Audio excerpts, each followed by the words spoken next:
Ini soal pertama, yakni untuk pilihan ganda.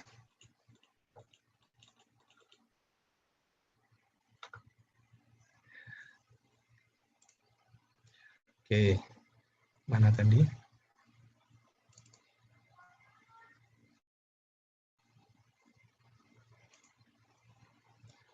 Oh ya, sebelum melangkah ke pembahasan atau ulasan UTS ini, sepertinya untuk kelas 305 ikut ujian utama semua ya? Atau ada yang ikut ujian susulan? Untuk kelas 305 semuanya ikut ujian utama, Pak. Iya, karena sudah lengkap ya, langsung jumlahnya juga sudah lengkap. Oke, ikut ujian utama semua. Baik, kita langsung ke soal jenis pertama. Oh, maaf.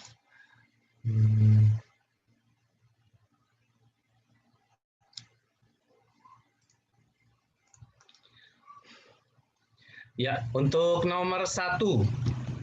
Untuk nomor 1 ini saya minta mana itu? Di sini elemen bangunan yang berhubungan langsung dengan tanah dan berfungsi untuk mendistribusikan beban-beban bangunan ke tanah adalah, coba saya minta Mas Andika Bayu Prasetyo.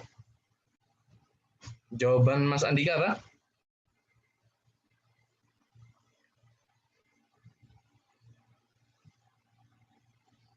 Mas Andika hadir nggak? Sebentar, ini totalnya.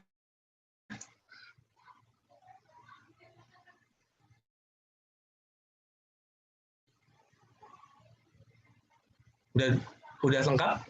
Mas Andika ada? Andika Bayu Prasetyo. Oke, kita skip ke Fahrezi. Siap, Pak. Oke, silakan jawabannya. Untuk nomor 1 jawabannya fondasi, Pak. Ya, betul. Nomor 1 fondasi ya. Sebentar, untuk nomor 1 fondasi. Berikutnya nomor 2. Nomor 2 di sini pengadaan lift dan eskalator pada sebuah gedung termasuk dalam lingkup pekerjaan. Sebentar, untuk nomor 2 ini asalnya adalah dia masuk dalam MEP. Tapi saya minta kekhususan untuk lift dan eskalator. Sebenarnya ini masuk dalam pembahasan MEP, mechanical, electrical, dan plumbing semuanya. Tapi kekhususan untuk pekerjaan lift dan eskalator itu masuk dalam pekerjaan apa? Saya minta Fakhruriza Diaul Haq. Ada ya? Ada, Pak. Oke, jawabannya apa, Mas? Kalau saya itu, Pak, D itu, Pak.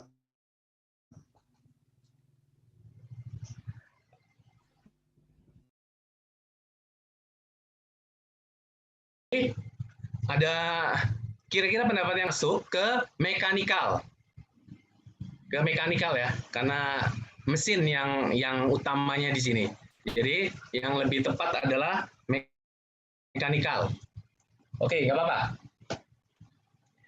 Berikutnya nomor 3, berikut ini adalah yang bukan merupakan parameter sistem pengondisian udara untuk memberikan kenyamanan termal pada manusia. Yakni saya minta Geraldi. Mas Geraldi ada? Ada, Pak. Oke, jawabannya apa? Saya jawab kualitas udara, Pak.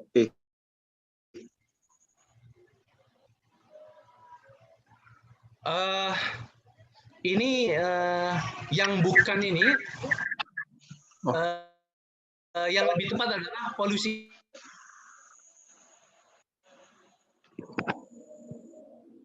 udara, karena kaitannya dengan kualitas udara ini terkait dengan kenyamanan termal pada manusia.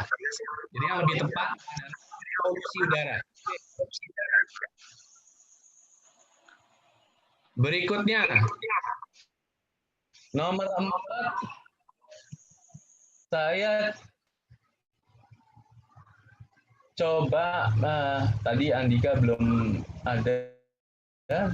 Oke, saya coba untuk, Maaf Pak, ya. gimana ya Pak tadi Pak? Oh, Mohon ini maaf Pak, Andika tadi sudah hadir? kurang kedengeran karena Oke. ya tadi sedang hujan Pak. Oh iya, nggak apa-apa. Mohon maaf Pak. Ya, siap. Ini nggak masalah ya. Ya udah, berikutnya nomor 4 ini pembebanan pada bangunan yang ditunjukkan dengan tanda Y pada gambar adalah, silakan Mas Andika. Saya Untuk menjawab nomor 4 yang ini, C Pak.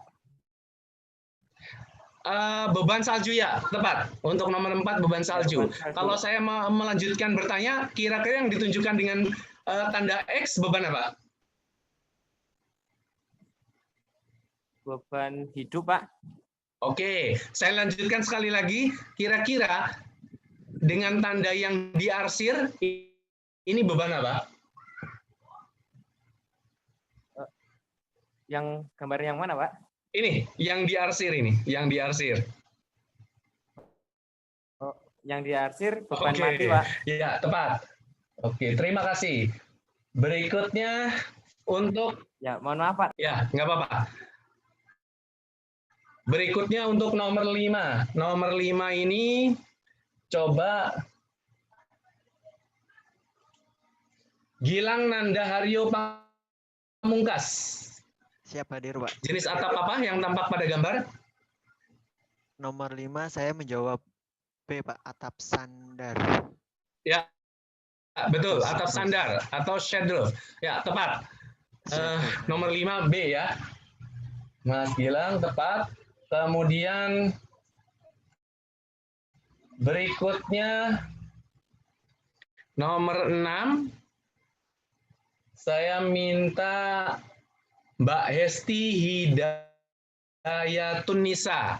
Di sini Wisma 46 pernah menjadi gedung tertinggi di Indonesia sejak 1996 sampai 2015 dengan ketinggian 262 meter hingga pucuk antena, atau 228 meter hingga ke atap, atau 200 meter hingga ke atap terendah. Ini bangunannya ya, Wisma 46, ma'ruf lah dikenal. Kemudian bangunan ini bila merujuk pada karakteristik ketinggian bangunan tinggi menurut CTBUH, Council on Tall Buildings and Urban Habitat, maka termasuk dalam kelompok mana? Silakan Mbak Hesti Hidayatun Nisa. Saya jawabnya A, Pak. Tall building. Ya, betul, tepat sekali. Tall buildings.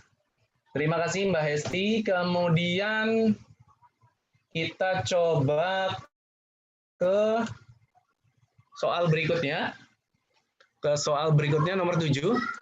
Metode pelaksanaan konstruksi bangunan tinggi, di mana dilakukan percepatan proses pekerjaan dan penghematan lahan proyek. Banyak komponen bangunan dikerjakan di luar lokasi proyek.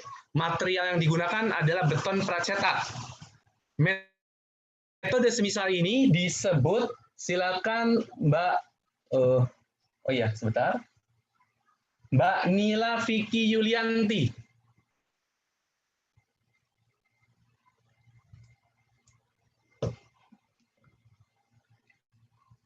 Mbak Nila ada?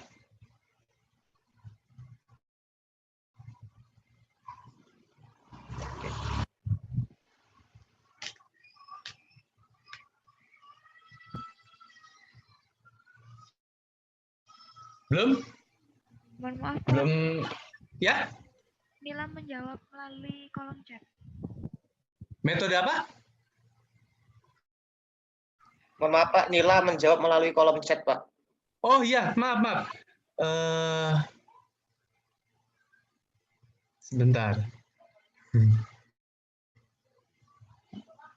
Saya coba mana nih? Yang chat. Oh iya, sebentar ya. B. Ya, betul. Ya, tepat.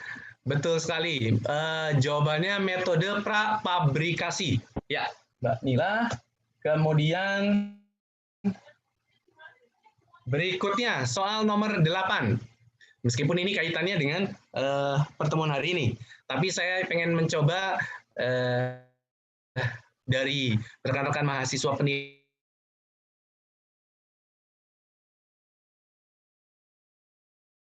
punya engineering judgment, penilaian secara investasi terbesar dalam daur hidup bangunan adalah, saya minta Mbak Putri Zakia.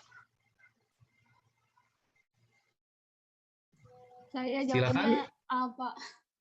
Tadi kayaknya salah. Iya, betul. Biaya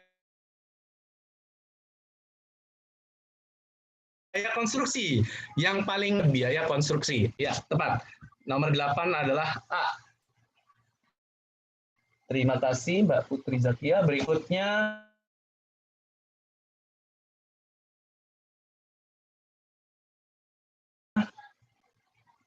nomor 1 memiliki ukuran dalam milimeter sebesar, silakan Mbak Rizka Arifah Nugraini.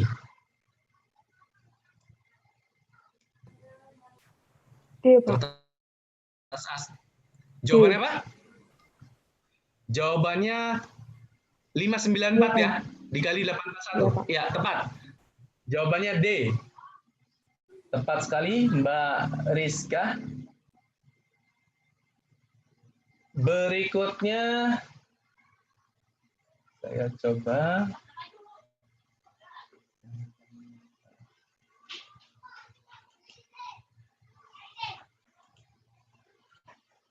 Ya, soal berikutnya nomor 10 dari gambar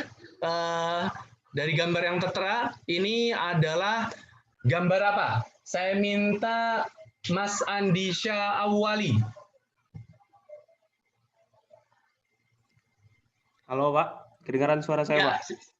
Ya, kedengaran. Silakan. Menurut saya ini jawabannya C Pak, gambar potongan Pak. Tepat sekali, nomor 10C. Tepat sekali, Mas Andisha. Berikutnya, nomor 11. Nomor 11 saya coba ke... Oke. Perhatikan gambar beton molen berikut. Nah, ini beton molen ya.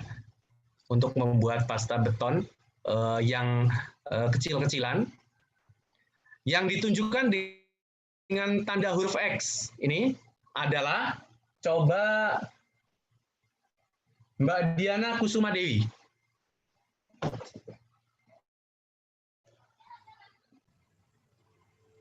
Kalau saya, jawaban saya motor, Pak. B. Iya, betul. Di sini ada motornya ya.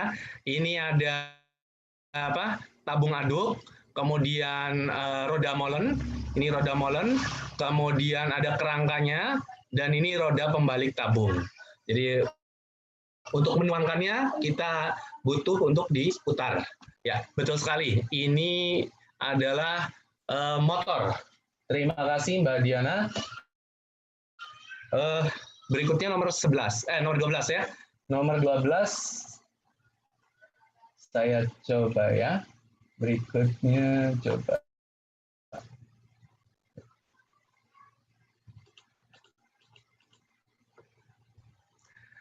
Berikut adalah cakupan perkuliahan teknologi bangunan. Nah, ini yang kita lakukan. Kecuali, berarti selainnya.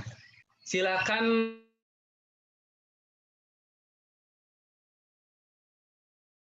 Mas Abdillah.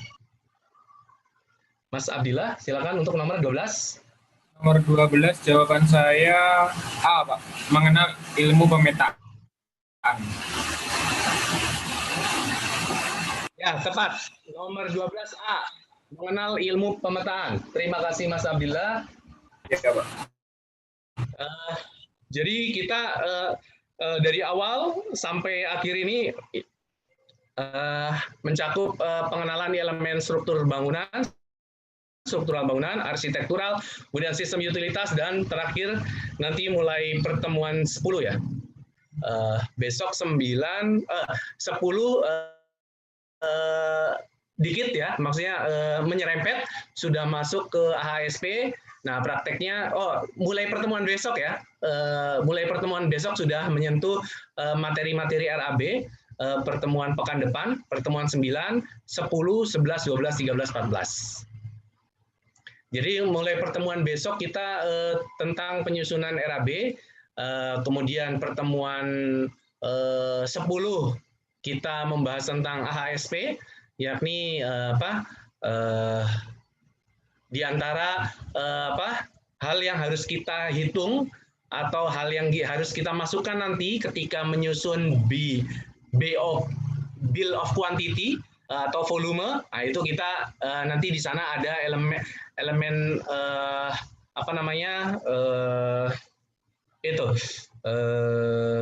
untuk menyusun bill of quantity tadi.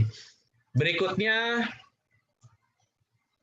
nomor 13. Coba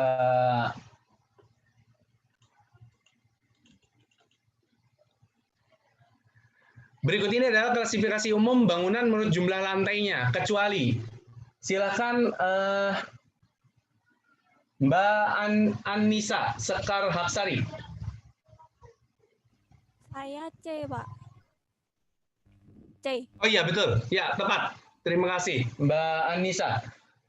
Jawabannya tepat, yakni bangunan gedung permanen. Yang ini ya, yang selainnya. Kemudian nomor 14. Nah, di sini diperhatikan, perhatikan gambar kolom berikut ini. Dia tidak disebutkan apakah ini tulang utama ataupun sengkang. Ketika ada tertulis 4D13, apakah artinya? Silahkan coba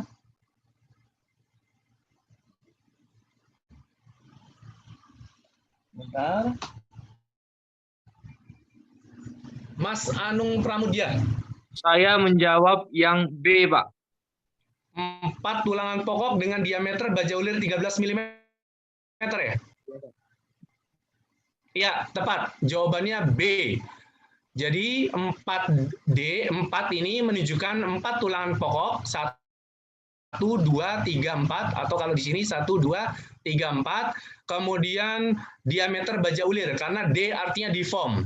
Nah, nanti saat di lapangan bisa terjadi ketika dituliskannya semisal ini, ternyata tulangannya tulangan polos. Karena meskipun kaidah mengatakan bahwa yang lebih tepat, karena ini D dari deform ya, tulangan ulir, tapi ketika di lapangan pernah ditemukan, maksudnya biasa, hal itu acap kali, terkadang ternyata tulangannya tulangan polos. Tapi tugas kita, karena kalian sebagai penilai, itu tidak perlu, maksudnya pusing akan hal itu, karena kalian hanya menghitung estimasi biaya. Urusan struktur sudah ada yang di sana yang bertanggung jawab. Jadi yang lebih tepat ini adalah baja ulir atau besi ulir. Ya, ini nomor 14 jawabannya B. Berikutnya nomor 15.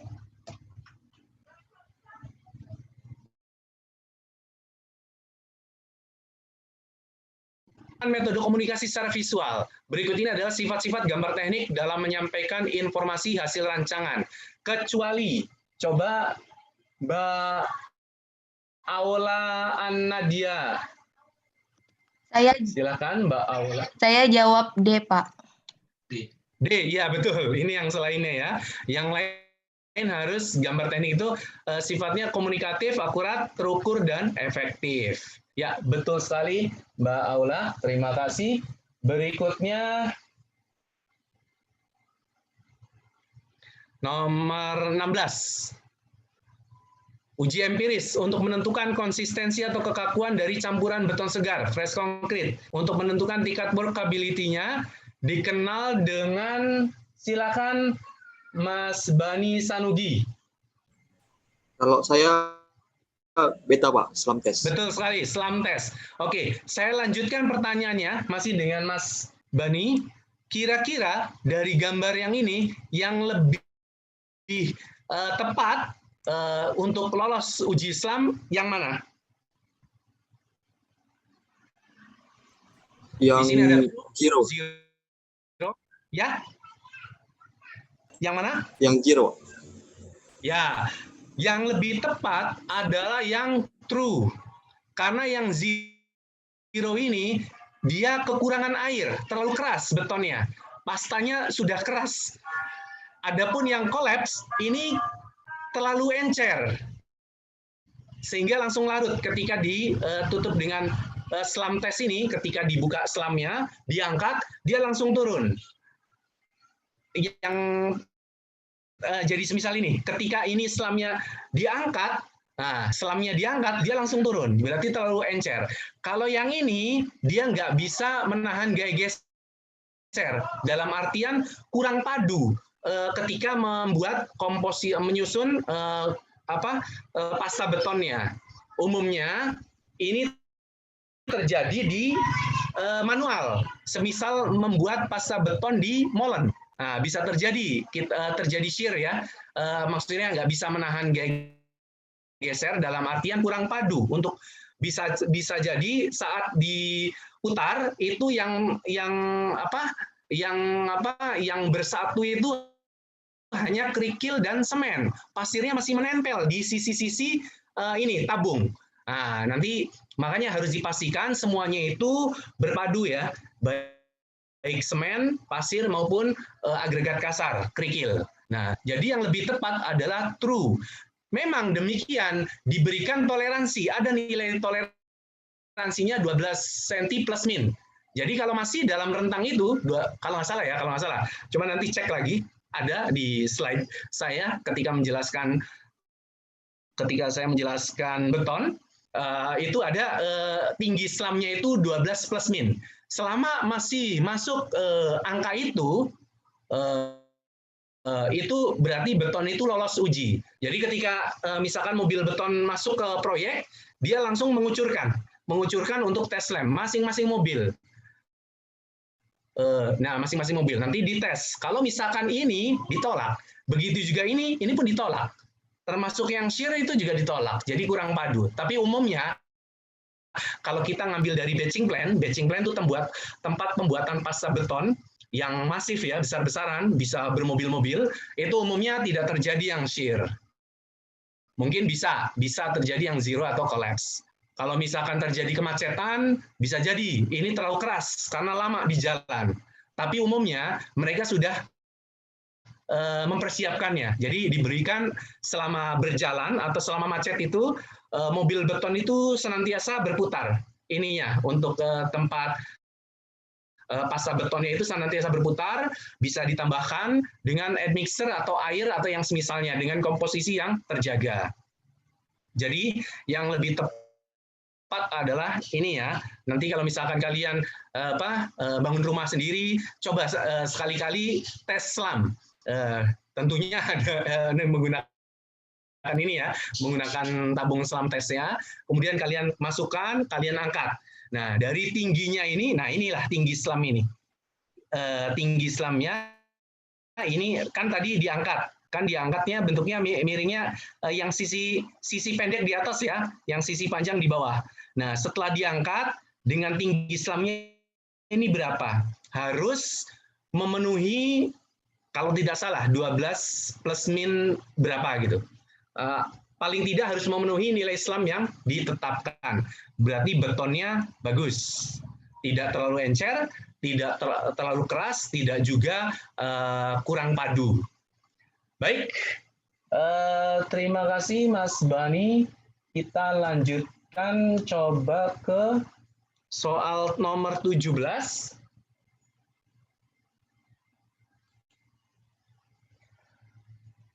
Sistem bangunan yang dirancang dan dikonstruksi untuk dapat menyokong dan menyalurkan gaya gravitasi dan beban lateral ke tanah dengan aman tanpa melampaui beban yang diizinkan atau yang dapat ditanggung oleh bagian-bagian sistem struktur itu sendiri.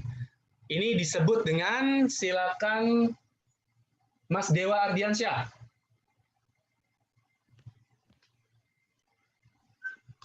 Nomor 17, Mas. Ya, Ya. 17 Jawaban saya apa? jawab A, Pak. Ya, betul. A, Pak, sistem struktural. Ya, tepat. Nomor 17A, sistem struktural. Terima kasih, Mas Dewa. Berikutnya nomor 18.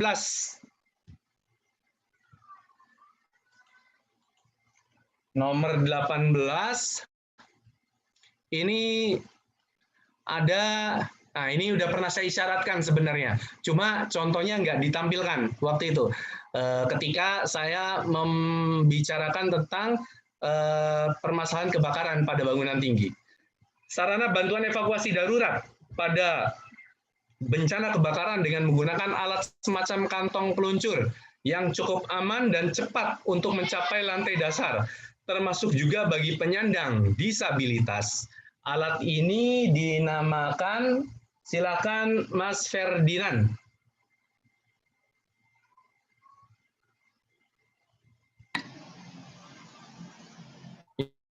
Ya, Mas Ferdinand ada? Ferdinand Hari? Saya, Pak. Oke. Izin menjawab C, Pak. Ya, shoot system ya. Ini biasa ada di bangunan-bangunan tinggi, yaitu ketika menghadapi evakuasi darurat. Tapi ini harus senantiasa bangunannya memenuhi sertifikat layak fungsi ya, harus disiapkan selalu secara periodik diperiksa dan memenuhi sertifikat layak fungsi. Ini shoot system, tepat sekali.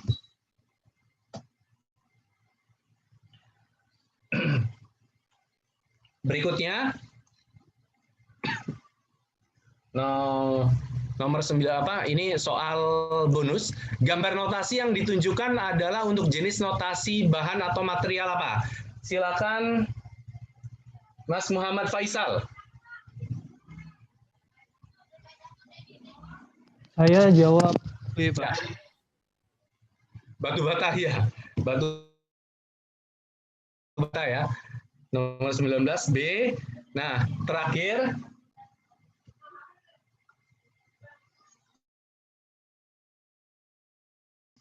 ya, yang terakhir ini yang dipasang batu kosong. Ini nomor 4 ya. Atau dalam istilah lain dikenal dengan,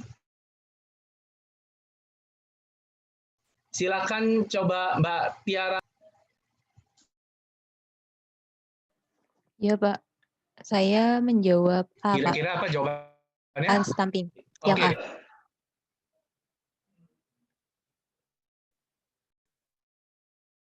A. Sekali Mbak Tiara. Jawabannya kita terima kasih atas partisipasi dari semua rekan-rekan mahasiswa.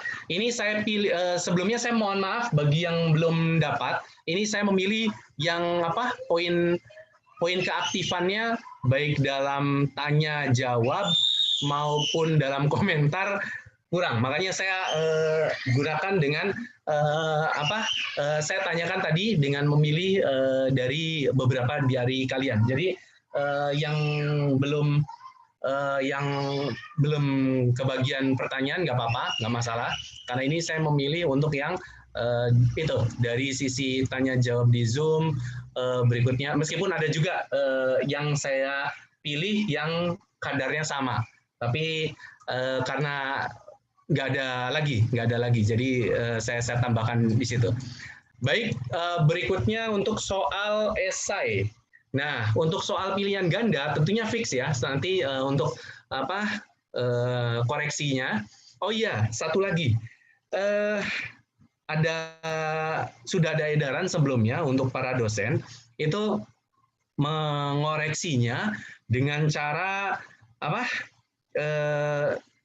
mengedit file PDF menggunakan PDF editor ya. Jadi dikoreksi di tiap nomornya, kemudian misalkan di tiap soalnya.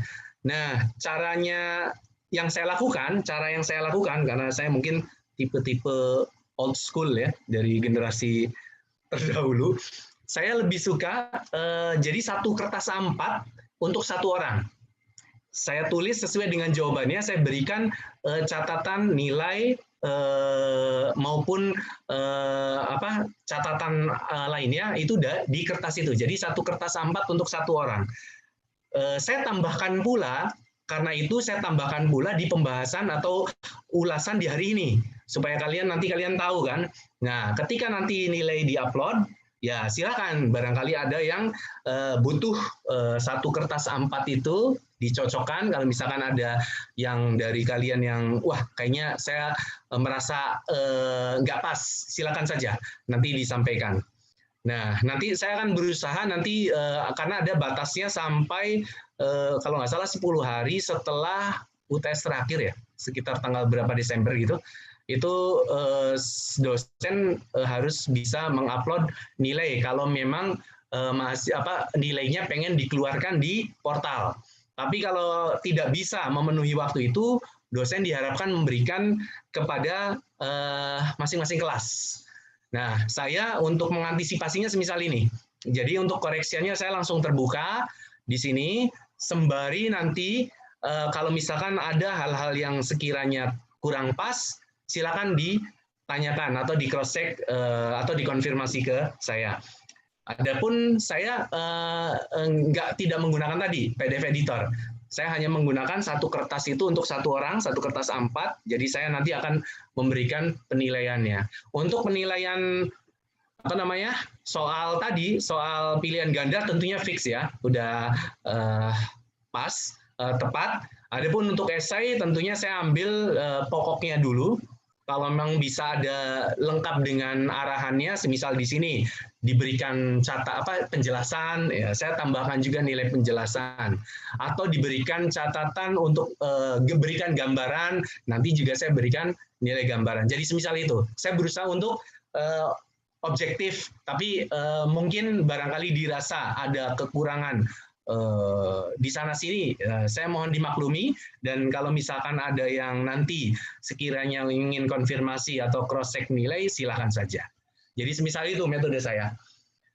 Baik, saya lanjutkan ke soal esai. Ini sebutkan dan jelaskan dengan ringkas macam-macam klasifikasi transportasi vertikal atas dasar penggunaan dan fungsi bangunan. Nah, di sini saya buat kunci jawabannya secara terstruktur.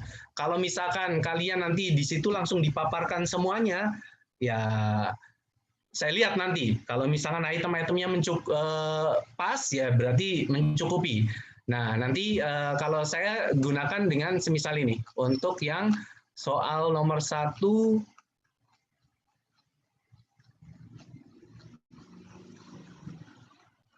ya. Ini soal nomor 1 ini transportasi vertikal pada bangunan dibagi 2 ya, manual dan mekanik. Untuk manualnya karena di situ dijelaskan, minta penjelasan ringkas. Ada untuk manual ada tangga, ada rem. Kemudian untuk mekanik ada eskalator, kemudian ada elevator. Dibagi atas jenisnya hanya eskalator dan elevator. Rem masuk ke dalam eskalator. Begitu juga travelator. Travelator juga masuk ke dalam eskalator. Kemudian untuk elevatornya ada beberapa macam. Di sini ada sekitar 8 ya jenisnya. Nah, ini penjelasannya sudah pernah saya sampaikan di modulnya di pertemuan terakhir ya, kalau nggak salah, saya sebelum UTS. Berikutnya untuk soal nomor 2, yakni untuk prinsip kerja fire sprinkler. Ini sudah ada, isyaratnya sudah saya berikan di pertemuan yang terkait di situ tentang prinsip kerja fire sprinkler. Kalian juga bisa ngambil dari googling atau apa. Di situ ada penjelasannya. Jadi nanti pembahasannya ya paling nggak mencakup atau mewakili dari bahasan-bahasan yang ada di sini ya, untuk fire sprinkler untuk sistem pemadamannya. Prinsip kerjanya, ataupun kalau berbeda paling enggak ya saya pokoknya ya, kalau untuk esai saya nggak bisa harus letterlock, jadi harus persis sama enggak. Berikutnya untuk nomor 3. Nah, untuk nomor 3 di sini diminta untuk dilengkapi dengan sketsa gambar. Setelah disebutkan elemen-elemen bangunan rumah dalam kaitannya dengan perencanaan rumah sehat, di sini minta dilengkapi dengan sketsa gambar. Semisal ini, Untuk elemen-elemen bangunan rumahnya, tinggal dibuat sketsa kan.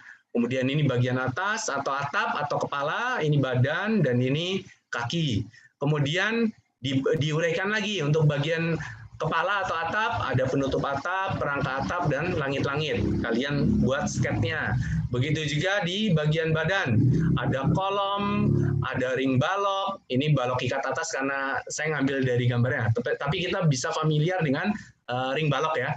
Ada ring balok, ada kolom, ada dinding, ada bukaan untuk kusen pintu atau jendela. Kemudian dengan kaki bagian bawah, ini juga ada lantai, ada balok di sini balok ikat bawah. Kita familiar dengan slope, kemudian pondasi, semisal itu. Jadi paling nggak mewakili dari itu semua, saya rasa mencukupi. Berikutnya, nah ini saya tambahkan mungkin yang meskipun secara isyarat sudah saya berikan, tapi tidak secara jelas ya. Saya sengaja menampilkan soal ini, yakni untuk tentang batching plan. Jadi produsen pembuatan pasta beton. Kalau kita ingin secara besar-besaran untuk beton yang pengecoran masif ya, secara besar-besaran, maka kita butuh namanya batching plan. Biasanya dalam sebuah proyek, kalau misalkan untuk pengecoran besar-besaran, tidak hanya dari satu batching plan, dari banyak batching plan. Karena misalkan berapa ratus kubik sekalinya ngecor, itu harus disiapkan semisal ini. Jadi tentunya ini juga harus metode pelaksanaan konstruksinya harus diperhatikan. Semisal waktu pengecoran, terkait lalu lintas dan yang lainnya. Nah, di sini jawabannya ini. Jadi proses produksinya itu intinya terkait dengan elemen-elemen yang ada pada komponen penyusun beton, yakni ada agregat, ada agregat kasar, ada agregat halus, ada kerikil, ada pasir. Kemudian dari ini bin yang ini ya. Kalau silo ini yang dihasilkan semen di sini. Kemudian tangki untuk air dan tangki untuk admixture. Semuanya di mixer, disatukan dalam mixer. Tentunya dengan komposisi yang sesuai takaran yang diminta. Misalkan mutu beton sekian, tentunya mereka sudah punya komposisinya. Jadi dengan komposisi yang pas, kemudian dengan takaran air yang pas, sehingga tidak lolos uji SLAM juga. Kemudian misalkan untuk ditambahkan admixture, bahan tambahan, baik untuk misalkan menahan laju keras supaya tidak langsung mengeras pasta betonnya saat lalu lintas padat, atau juga bisa untuk menambah kekuatan tekan dalam artian mutu betonnya dijaga, termasuk juga untuk mengontrol dari panas, karena pengecoran yang masif, pengecoran yang besar-besaran itu efek panasnya luar biasa. Jadi di sini juga nanti bisa ditambahkan admixture tertentu. Nah, ini masuk dalam mixer. Nah, penjelasannya ya tinggal dijelaskan agregatnya, semennya, airnya, dan admixture-nya. Ini tidak perlu, ini hanya saya tambahkan aja. Ini juga tidak langsung ke bagian agregatnya, karena di sini dalam soal diminta gambarkan secara skematis dan berikan penjelasan secara ringkas. Ya sudah, kita jelaskan agregatnya. Tadi kan di sini agregat dari bin dihasilkan agregat masuk ke sabuk conveyor, kemudian ditimbang, kemudian masuk troli, kemudian masuk ke mixer untuk dipadukan. Begitu juga semen, air, dan mixer. Untuk agregat termasuk di sini pasir dan agregat kasar dan agregat halus, kerikil dan pasir. Kemudian diuraikannya bisa diuraikannya di agregat. Di sini ada coarse agregat. Kemudian semennya, berikutnya nomor terakhir, jawaban ini ya, silahkan digunakan dalam proyek konstruksi terkait dengan peralatan gali, kemudian peralatan pemadatan dan peralatan perata. Jadi silakan kalian ambil, tetapi di sini jawabannya ini saya sengaja memberikan cukup banyak supaya ada pilihan, atau barangkali kalian cari dari sumber-sumber di luar itu, paling tidak bisa mewakili untuk peralatan gali, ini peralatan pemadatan, dan ini peralatan perata. Di sini tidak semuanya ada dalam proyek konstruksi bangunan gedung, tetapi ada sebagiannya ada, tapi sebagian yang lainnya ada di proyek jalan, konstruksi jalan ya. Seperti ini ya, tandem roller. Untuk yang roller ini umumnya digunakan di proyek jalan raya. Kalau vibrating compactor masih bisa digunakan untuk memadatkan galian, memadatkan tanah timbunan ya. Jadi ini untuk yang roller ini umumnya digunakan di proyek jalan. Ini silahkan kalau misalkan ini paling enggak ada yang mewakili dari jawaban-jawaban yang ada. Ya. Sampai di sini dua tipe soal ini ada yang ditanyakan sebelum saya masuk ke jenis soal studi kasus. Silakan, barangkali ada yang mau ditanyakan.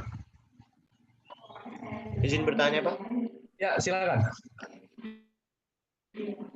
Untuk soal misalkan soal nomor 3 sama nomor 4, Pak, itu cara menjawabnya berbeda dengan yang dikunci jawaban gimana, Pak? Misalkan yang nomor 4 kan disuruhnya berdasarkan kayak skema atau bagan alir, tapi saya jawabnya saya jelasin tiap-tiap langkahnya gitu, Pak, enggak menggunakan bagan alir seperti itu, Pak. Nah, yang jadi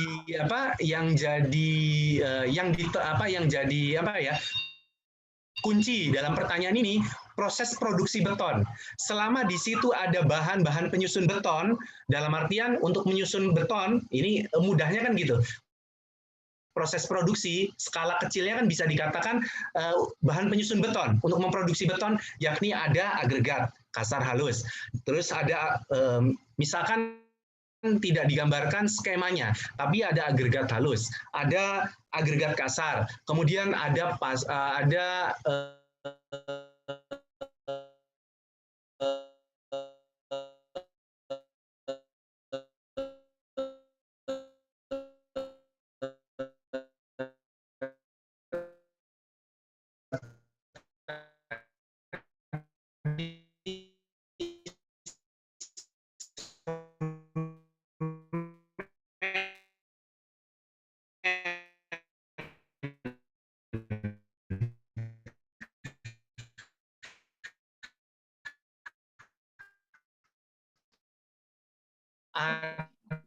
Mohon maaf, Pak, terputus, Pak.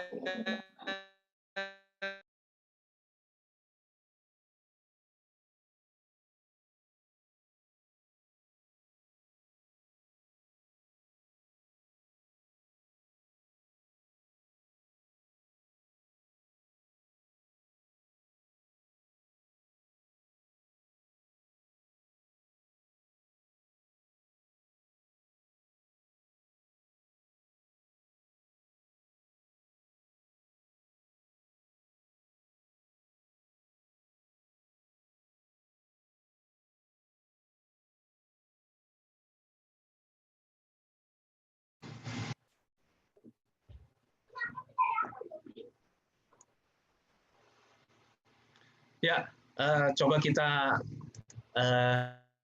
lanjutkan lagi. Tadi sempat terputus.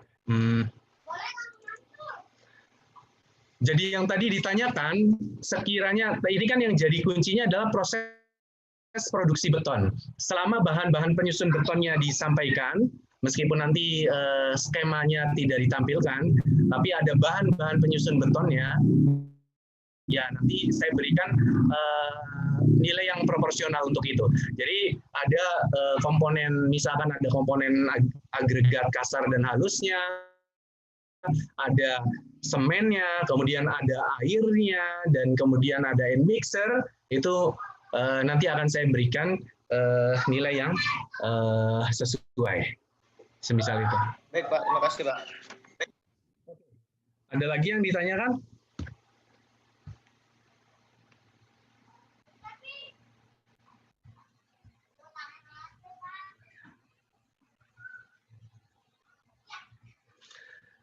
Ya, baik.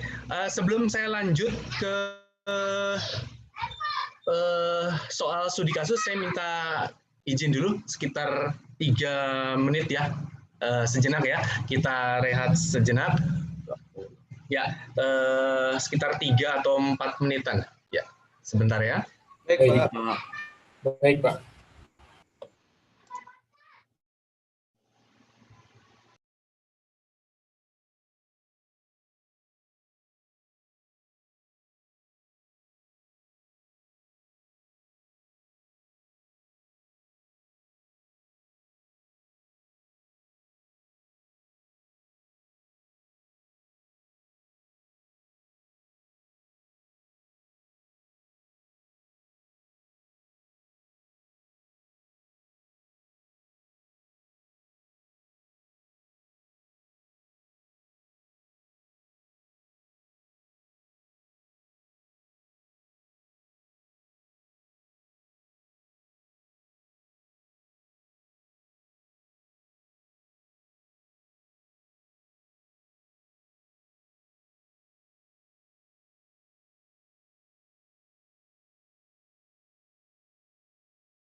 Untuk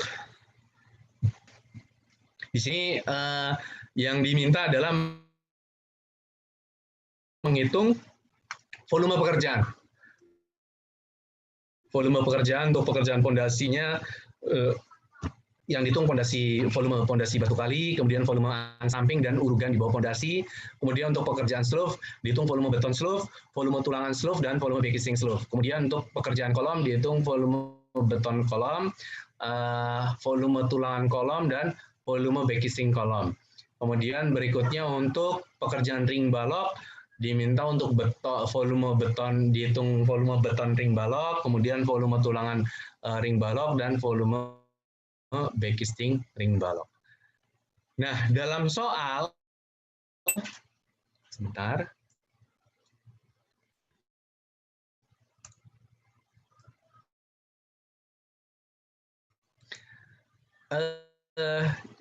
Dalam soal saya mulai jelaskan dari awal aja. Baik, ini di soal ada site plan ini. Kemudian ada denah. Ini ruang kelasnya yang ini ya. Ruang kelasnya ini ya. Jadi selasarnya menghadap 8 basket. Nah, ini yang lapangan basketnya di sini ya. Ya, bisa rasanya tidak mungkin membelakangi lapangan. Ini menghadap sini, ini menghadap sini, ini juga ke sini. Nah, ini ruang kelas ini ada 2 ruang kelas. Semisal ini. Di sini ada potongan X dan potongan Y. Ini untuk selasar.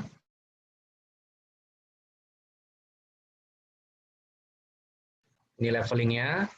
Nah, yang bisa menjadikan bahan perbedaan dalam asumsi rekan-rekan semuanya. Di sini, nah ini tampak samping, kemudian ini potongan YY. Jadi tampak samping itu di tengahnya kita iris, kemudian kita lihat semisal ini. Jadi ini ada rangka atapnya. Nah, ini mungkin kalau diperbesar ada ring balok. Ini ada ring balok, ini ada ring balok.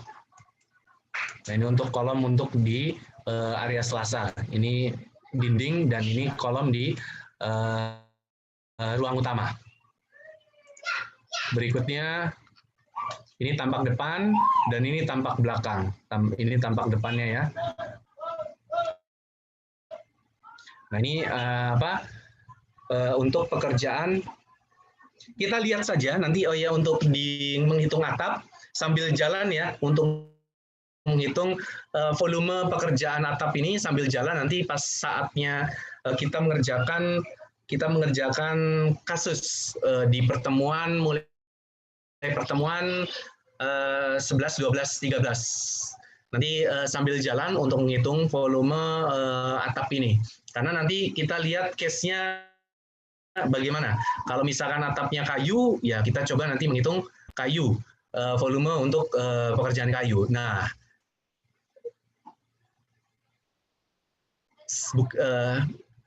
sedikit saya berikan, bukan bocoran, keterangan di AHSP yang terbaru, yang Kementerian PUPR tahun 2016, itu masih belum ada untuk pekerjaan sekiranya nanti kasusnya itu menggunakan atap baja ringan. Tetapi kita bisa menggunakan dari sumber yang lain. Nanti kita masukkan di kertas kerja penilaian bangunan ya, KKP, di kertas kerja penilaian bangunan. Nanti kita bisa masukkan item pekerjaan atap dalam satuan lamsam. Lamsam itu satuan selesai, borongan. Nanti kita masukkan langsung item harga pekerjaannya. Harga pekerjaannya. Jadi nanti kita langsung masukkan di bill of quantity-nya langsung harga jadi lamsam. Sekiranya di situ menggunakan baja ringan nantinya. Jadi nanti kalau misalkan kayu di AHSP 2016, karena kertas kerja penilaian bangunan yang kita gunakan merujuk kepada AHSP 2012. 2012 sampai 2013 saya lupa. Masih merujuk ke 2012 atau 2013. Nah, tapi kita sekarang menggunakan AHSP 2016. Di 2 AHSP itu masih belum mengakomodir penggunaan ini atap baja ringan. Jadi solusinya karena tahun lalu case-nya untuk ujian menggunakan baja ringan, maka silakan gunakan pekerjaan lamsam. Nanti masukkan ke kertas kerja penilaian bangunan karena bentuknya Excel. Nanti kalian buat sheet baru, new sheet. Nah, nanti kalian hitung di situ, nanti nilai totalnya dimasukkan ke bill of quantity di volume, pekerjaan volume, di pekerjaan harga satuannya di pekerjaan atap. Nanti di bagian atap ditambahkan. Karena masih ada space kosong 1 ya, kalau nggak salah. Kalaupun lebih ya nanti ditambahkan juga. Bisa dari yang open seat, yang dari seat yang baru itu langsung ditambahkan, dijumlahkan bisa. Jadi karena belum diakomodir. Tetapi di jurnal-jurnal bangunan itu sudah ada. Meskipun di HSP belum dicantumkan pekerjaan atap baja ringan, tapi di jurnal bangunan terbaru. Jadi nanti kalian bisa bermodalkan kalau misalkan menghitung daftar harganya dari mana. Daftar harga bisa didapatkan dari standar pengadaan barang dan jasa yang dikeluarkan oleh Pemda atau Pemkot setempat. Misalkan proyeknya di Jakarta, ya kalian cari dari Pemda atau pemerintah gubernur, pemerintah daerah tingkat 1 atau wali kota atau kabupaten, biasanya mengeluarkan standar harga penyediaan barang dan jasa. Nanti di situ bisa menggunakan itu. Kalau tidak, kalian bisa menggunakan jurnal bangunan. Jurnal bangunan yang dikeluarkan tiap tahun sekali ya, tiap tahun sekali. Kalian juga bisa mendapatkannya, ada di toko-toko online, ada jurnal bangunan itu. Mungkin seharusnya dengan sekarang Desember, seharusnya yang tahun 2021 biasanya sudah terbit ya. Tapi yang terakhir saya lihat masih 2020. Harganya kalau nggak salah sekitar 500-an lah, 500-an ribu untuk jurnal bangunan. Jadi kalian bisa dapatkan itu kalau misalkan kalian menyusun HSP yang tidak ada di daftar harga yang tidak ada di dalam HSP yang digunakan. Semisal tadi nanti yang kita gunakan HSP Kementerian PUPR tahun 2016. Ini sekedar intermezzo saja, saya tambahkan semisal ini.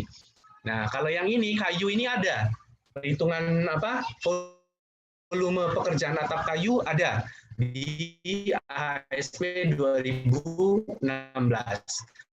Jadi HSP 2012 atau 2013 dengan 2016 itu tidak membedakan. Tapi nanti kita bisa cek. Kita bisa cek satu persatunya saat kita mulai menghitung volume dan harga satuan pekerjaan. Kita bisa cek satu persatunya. Nanti mudah-mudahan akan kita bahas di 2 pekan yang akan datang tentang HSP ini. Ini sekedar intermezzo karena ini mewakili ada gambar atap ya. Jadi kalau atap baja ringan di kertas kerja penilaian karena mengacu pada HSP itu belum terwakili, belum bisa mengakomodir untuk penentuan harga satuan pekerjaan untuk atap baja ringan. Nah, solusinya yang tadi, semisal tadi, jadi pekerjaannya kita jadikan lamsam, borongan. Biasanya vendor atau produsen baja ringan itu yang biasa mengerjakan itu hanya dihitung luasan atap saja. Luasan atap berapa, langsung keluar harga yang ditaksir. Nah, harga itu yang kita bisa gunakan. Jadi pekerjaannya pekerjaan borongan. Ini juga memudahkan kalian juga untuk ketika menghitung RAB. Jadi untuk atap ya udah dibuat lamsam atau borongan. Yang lainnya kalian hitung mandiri. Ya, di sini. Nah, di sini ada rangka atap kita nggak menghitung. Kemudian denah ring balok dan kolom. Nah, di sini untuk ring balok dan kolom, untuk ruangan utama, untuk ring baloknya menggunakan penampang 15-20, lebar 15, tinggi 20. Untuk ruangan utama ya, ring baloknya 15-20. Tetapi ring balok untuk selasar menggunakan 15-15. Nah, di sini ring balok selasar, ring balok dan di sini nggak ada ya. RB selasar. Oh, ini RB sloof ya mungkin ya. RB sloof. Nah, ini kan di sini dijelaskannya sloof. 15, 15. Tapi untuk ring baloknya 15, 20. Untuk kolomnya, kolom utama 15, 20. KB, ini yang kolom yang bagian utama, ini. Kemudian kalau yang kolom praktisnya 15, 15. Nah, tetapi di tempat lain, ini untuk plafon. Nah, ini di rencana pondasi, ini slope-nya sama dengan tadi ini ring balok slope, ring balok selasar kali ya. Ring balok selasar, kan ini berbicara tentang ring balok dan kolom. Nah, berarti ini sudah ada slope-nya. Ring baloknya 15, 15, slope-nya juga di bagian selasar 15, 15. Tetapi apa yang terjadi di gambar detail untuk bagian selasar tidak menggunakan 15, 15, tapi tetap menggunakan 15, 20. Nah, yang saya tanyakan, adakah yang menggunakan asumsi 15, 20 untuk selasar?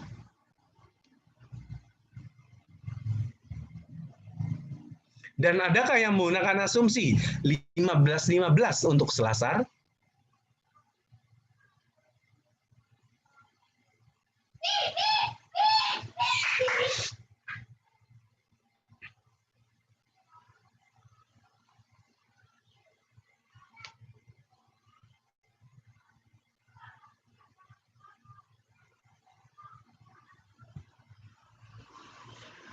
Atau kalian menggunakan asumsi yang mana? Jadi tanpa dibedakan, selasar dan yang bagian utama ini 15-20. Atau ada yang dibedakan? Untuk selasar 15-20, untuk yang utama, utama 15-20, yang selasar 15-15. Begitu juga di bagian atas ring baloknya. Yang bagian utama 15-20, selasar 15-15 kalau digambar. Tapi di sini aja 15-20, berarti disamakan ya. Atau dibedakan. Jadi ya itulah kenapa saya nggak bisa secara fix untuk memberikan koreksiannya. Meskipun di sini saya sudah membuat, tapi nanti akan saya lihat kasus per kasusnya dari kalian.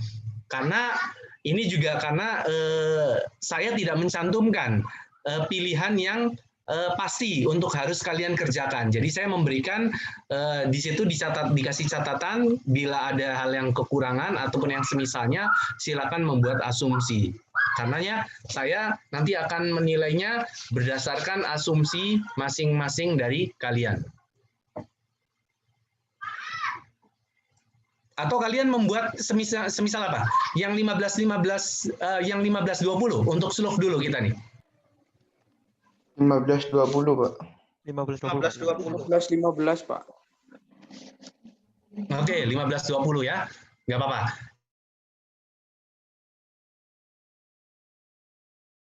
Ini menggunakan sama semua. Bagian selasar.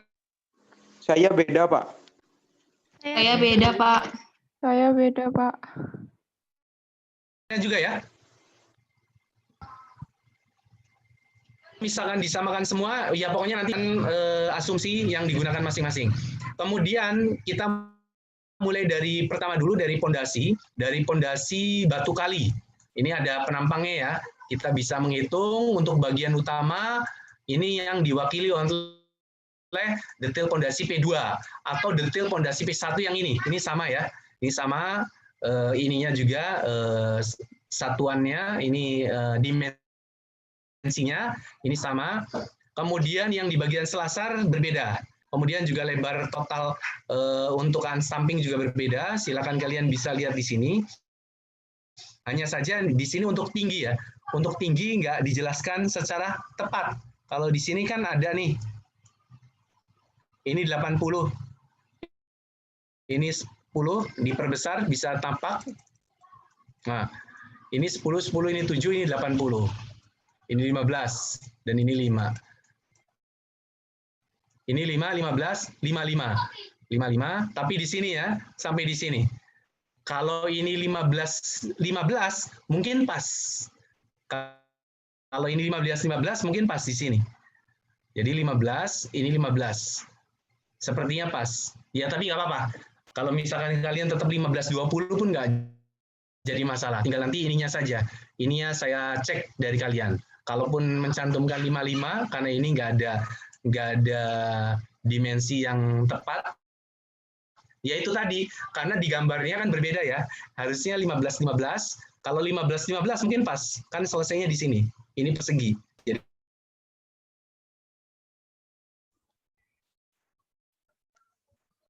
Jadi pas di sini 55 untuk bagian selasar. Ya, nanti intinya saya akan buat apa masing-masing sesuai dengan asumsi hitungannya. Izin bertanya, Pak. Oke, silakan. Terkait fondasi, lalu galian fondasi sama ya terkait itu, Pak. Kalau untuk yang bangunan utama itu kan pakai yang besar, Pak, yang luasnya itu sekitar 80. Kalau yang di selasar itu pakainya yang sekitar 45, 55, berarti 60, Ya. 60. Nah, kalau fondasi yang untuk penghubungan antara selasar sama fondasi utama kan ada, Pak, di samping kanan kirinya itu, Pak. Itu pakai yang mana ya, Pak? Fondasinya? Kalau Terima kasih, kalian menganggap di sini ya, kalau kalian menganggap ini sudah masuk ke selasar, tentunya ini disamakan. Jadi untuk bagian selasar ini mulainya dari sini. Ini sampai ujung sini sampai sini. Nah, yang utamanya ini. Dengan ini, tengah dibagi dua. Jadi yang untuk selasar ini, dan ini. Tapi ya nanti saya cek juga. Intinya prosesnya aja lah. Proses perhitungannya. Jadi nanti kan kalian menghitung untuk panjang total, misalkan kalian dihitung semua, panjang totalnya dari sini sampai sini, ya itu juga nanti akan saya berikan saya berikan penilaian yang proporsional juga. Tapi kalau misalkan di ini yang lebih tepat adalah dari sini, ini, dan sini. Semisal itu, karena ini sudah masuk ke bagian selasar. Nah, kalau di izin lagi, Pak. Gimana? Bagaimana? Izin lagi, Pak. Oke, silakan. Jadi gini, Pak, saya pas kemarin ngerjain itu kesulitan di ngebaca denah gitu, Pak, kan. Nah, di sini kan ada rencana fondasi, Pak, bentuknya kayak gini. Ini kan tapi sedangkan yang ada di layar, yang di tampak belakang tuh banyak gitu kelasnya, Pak. Jadi di situ membingungkan saya untuk menghitung jumlah ruangan yang ada, Pak. Di sini kan 2, sedangkan ada yang di tampak belakang itu kalau nggak salah berapa kelas gitu, Pak. Kan tadi Terima kasih, Pak. Mohon iya, betul Mas. Nah, tadi saat di site plan, ini di sini sudah diberikan arsiran. Maksudnya inilah kelas yang ditinjau.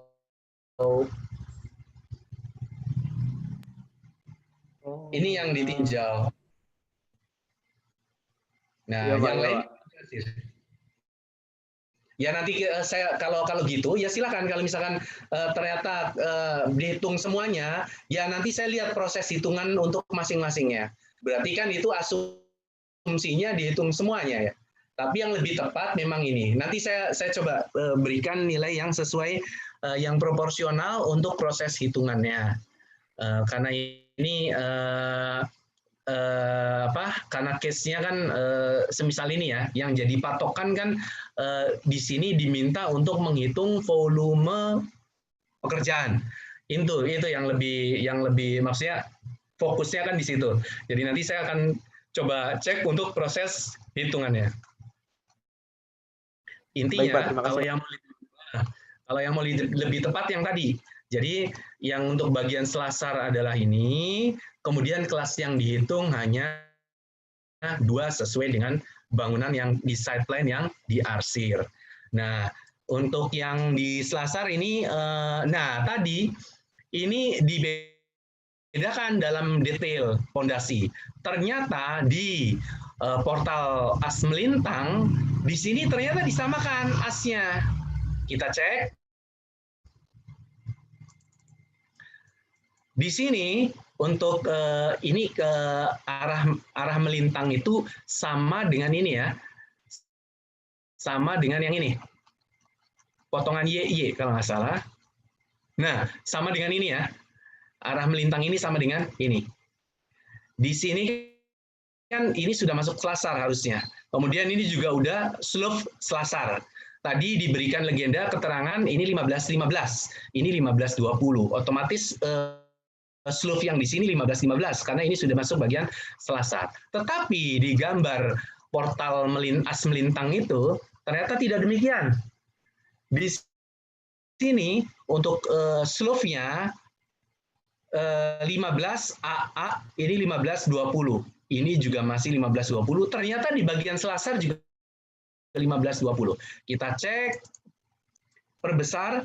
Ini kan ke arah sana ya, ke arah masuk bidang gambar. Untuk ini juga slope juga. Ternyata slope-nya sama, ke sana masuk juga 15-20. Makanya saya nggak bisa menyalahkan kalau nanti kalian menghitungnya, totalnya sudah asumsinya 15-20 aja. Karena menghitungnya juga lebih mudah kan, bisa seragam. Nah, silakan kalau menghitung semisal itu.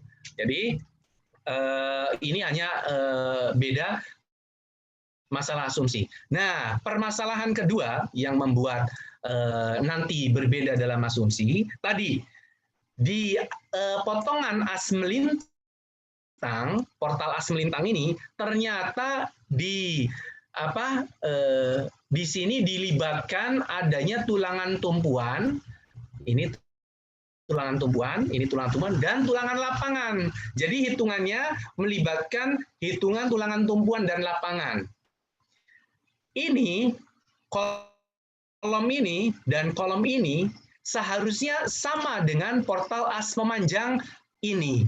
Maupun yang ini, maupun yang ini, maupun yang ini. Tetapi di sini tidak diperlihatkan mengenai tulangan tumpuan dan lapangan.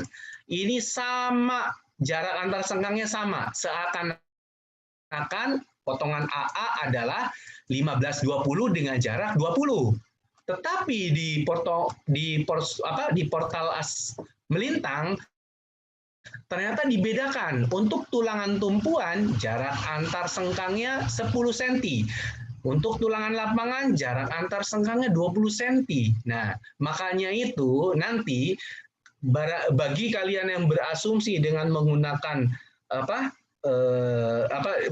berasumsi dengan menghitung tulangan tumpuan dan lapangan, itu silakan. Bagi yang sudah mudahnya sama saja. Pokoknya sejarak 20 cm sesuai ini juga boleh. Jadi makanya itu saya nggak bisa menetapkan dengan satu pakai menggunakan cara saya yang tadi. Jadi saya harus melihat case dari masing-masing jawaban dari mahasiswa. Karena di sininya dibedakan. Itu yang pertama. Yang kedua, dalam pembelajaran belum saya tekankan. Belum saya tekankan yang dimaksud tinggi kolom tuh yang mana sih? Kemudian tinggi panjang balok tuh yang mana? Tapi sudah saya isyaratkan. Saya mengisyaratkannya dengan mudahnya itu dari as ke as. Jadi begini. Untuk tinggi kolom saya mengisyaratkannya dari waktu itu dari tinggi bersih. Jadi ini kan slope, ini ring balok. Tinggi bersih. Jadi dari sini, ini yang sesuai tanda ya. Dari sini sampai ke sini. Sesuai tanda ini nih. Tapi di total. Ini tinggi bersih. Bagi yang menggunakan tinggi kolomnya tinggi bersih, silakan, nggak apa-apa. Ada lagi, misalkan kalian berasumsi, enggak, saya sama semua. Seperti balok, saya menghitung panjang balok, tinggi kolom juga saya menggunakan dari as ke as. Itu silakan, bahkan lebih advance. Ada yang lebih advance lagi dari sekedar tinggi dari as ke as, yakni dari tengah ring balok sampai tengah slope. Tinggi kolomnya dihitung dari tengah ring balok sampai tengah slope. Itu boleh. Ada lagi yang lebih advance lagi, tinggi bersih ditambah tinggi ring balok dikurangi selimut beton karena besinya nggak nempel di ujung kan, harus ada selimut beton. Jadi tinggi bersih ditambah tinggi ring balok dikurangi selimut beton bagian atas ditambah 6D untuk tekukan. Begitu juga di bawahnya ditambah tinggi slope dikurangi selimut beton ditambah 6D. Nah, ini lebih advance lagi. Jadi langsung masuk ke kolom dan balok, kolomnya, tulangan utama kolomnya langsung masuk ke slope dan ring balok. Atau lebih rendah dari itu, dari as ke as. Dari as ke as juga sudah masuk ke tulangan itu. Silakan. Tanpa menggunakan kait. Ada juga menggunakan tinggi bersih mudahnya, itu silahkan. Jadi karena nanti di lapangan, apalagi bagi kontraktor ya, kalau kalian kan hanya menilai, nggak peduli maksudnya apa ini kan boros atau enggak. Yang penting menilai sesuai dengan gambar. Nah, kalau bagi kontraktor itu sangat diperhatikan. Jadi karena nanti kelebihannya tuh biasanya kita kan membeli besi itu per batang sepanjang 12 meter. 12 meter, 6 meter ditekuk biasanya, masukkan ke mobil, tekuk, nanti dikirim ke site. Nah, biasanya mereka beli berdasarkan, kalau misalkan kebutuhannya butuh besi 13 meter, maka mereka besinya belinya 2 batang. 2 batang tuh berarti 24 meter. Kenapa? Karena 12 meter, 13 meter, 12 meter tambah 1. 1 meternya tetap harus beli 1 batang. Jadi nanti di lapangan semisal itu yang bisa menjadi, makanya itu ada yang hanya menghitung, ya sudah dari tinggi bersih saja. Toh nanti ada lebihannya. Atau yang lebih bagaimana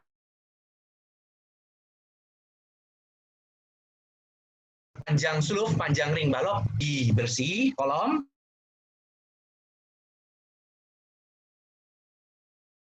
ditambah bagian atas, ditambah cut tekukan 6D, dikurangi selimut beton bagian bawah, ditambah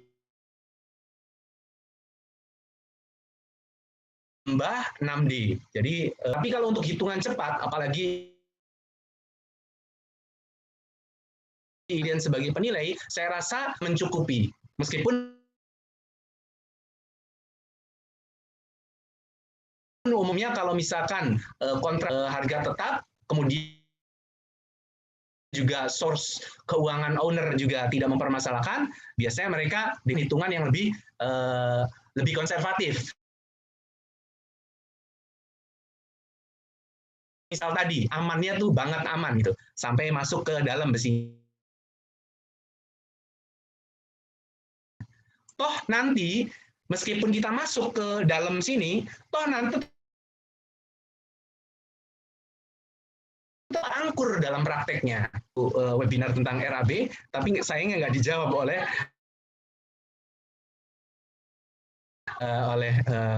pembicara, karena itu bahasnya bukan teknis, bahasanya dari sisi RAB peraturan. Jadi waktu itu katakan kalau di lapangan, di praktek itu angkur-angkur itu semua angkur, apalagi untuk bangunan diusahakan konstruksi itu harus kaku, jadi akan banyak angkur, ikatan antara fondasi batu kali dan slope diberi angkur, kemudian balok diberi angkur, begitu juga untuk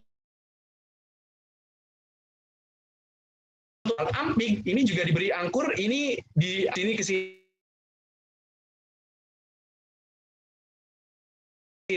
Jadi supaya mengikat. Nah, ini ternyata nggak dijawab karena pertanyaan lebih ke teknis.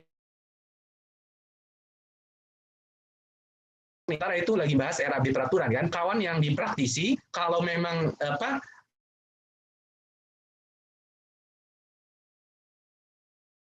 umumnya dia nggak dihitung. Untuk menghitung sengkang 4 sudut itu dia nggak menghitung.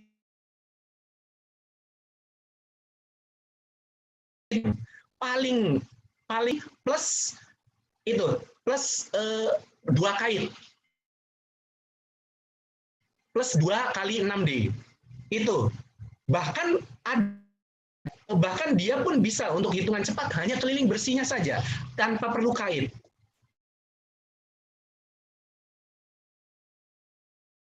Misal itu, karena umumnya kan mereka keuntungan diperhatikan, kemudian bagaimana kita menang tender harga kompetitif, diantaranya kan semisal kelebihan besi dari beli batangan atau dari sisi dari luasan volume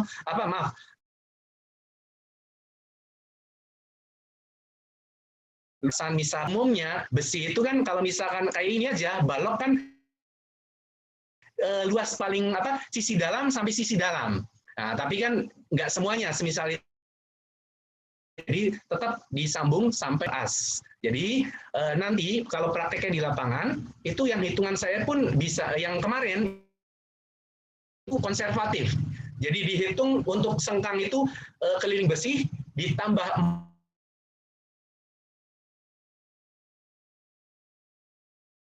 4 sudut atau nah itu konservatif.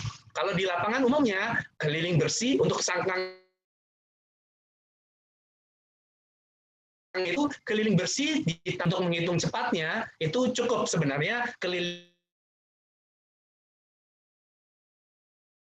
bersih ditambah 2 kali 4 sudutnya. Tapi nanti ketika misalkan kalian mau buat seperti tadi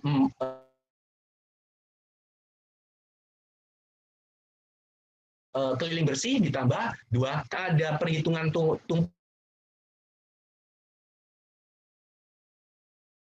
kembali ke fokus bagi yang berasumsi menghitung tumpuan lapangan silakan, bagi yang silakan karena ngelihat dari ini di sini ada, padahal kolomnya kolom yang sama juga, tapi tetap nggak ada. Nah, praktis itu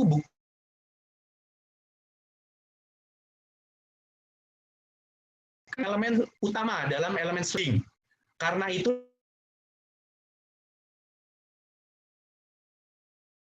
di sini digambar tulangan-tulangannya ini, kemudian balik lagi ke tulangan tumpuan.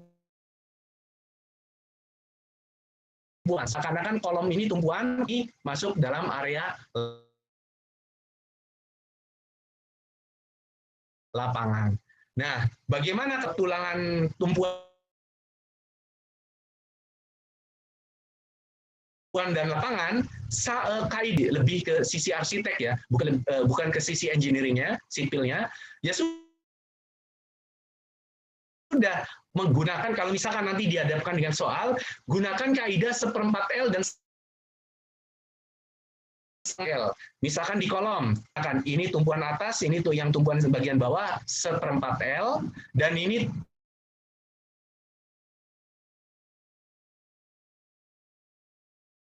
misal itu. Ini juga bisa dipakai kalau bentangnya luas semisal ini 1/4 L, ini 1/2 L, ini 1/4 L, semisal itu.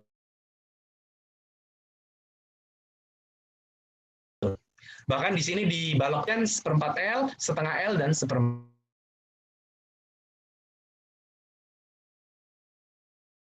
L. Misal ini juga sama. Nah, misalkan kalian menggunakan tinggi kolomnya tinggi bersih. Ya sudah, untuk tulangan tumpuan, 2 meter untuk tulangan lapangan. Jadi langsung menghitungnya 2 untuk ini dan untuk ini ya.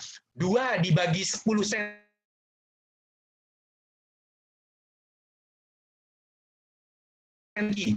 Kurung tutup ditambah 1. Itu kemudian untuk bagian lapangannya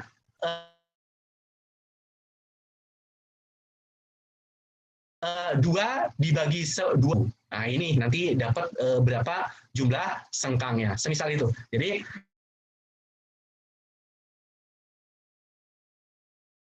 kalau kalian memperhitungkan tulang tumpuan dalam kalau kalian tidak menghitung tulang meter tinggi bersihnya, kalian pakai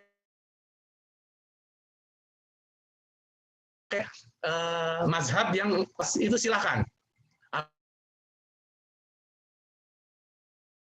Lebih konservatif, tinggi ring balok dikurangi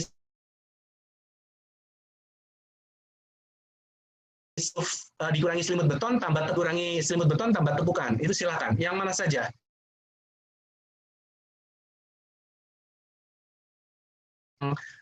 Kalian gunakan. Nanti misalkan 4 meter dibagi, karena kalian nggak memperhatikan tumpuan dan lapangan, ya sudah langsung dibagi 20 cm. Kurung tutup ditambah. Nanti ini baru 1 sengkang. Sementara ada berapa sengkang semuanya? Ya, untuk yang kolom utama adalah hanya ini 15-20. 1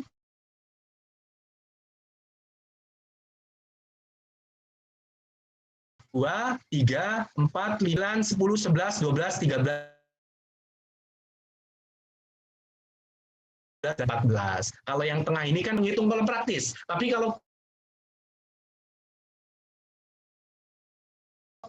kolom utamanya saja, ya nggak apa-apa. Nanti tinggal di kolom utama. Tapi kalau beserta kolom praktis, nanti ditambahkan. Tapi dengan hitungan yang berbeda. Kenapa? Karena kolom praktis begitu.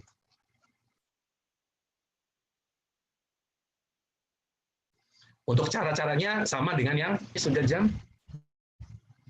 Ya, nanti saya sedikit untuk bagian kolom ya. Tadi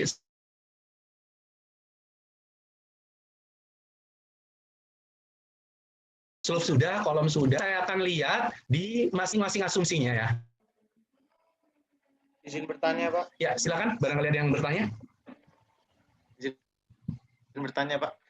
Kemarin waktu pas pengerjaan ini Pak yang studi kasus itu kan ada sedikit apa ya Pak kayak kesalahan gitu. Nah semua ukuran yang ada di soal itu saya kalikan dengan skala itu bagaimana Pak nanti Pak penghitungan nilainya Pak, karena kemarin itu sempat kayak blank gitu Pak, jadi malah angka-angkanya itu saya kalikan dengan skala, misalkan itu kan skalanya ada 25, saya kalikan dengan 25 kayak gitu. Ini kalau misalkan kalian di lapangan bisa dipakai, karena biasanya kalau di lapangan kan gambar sesuai skala.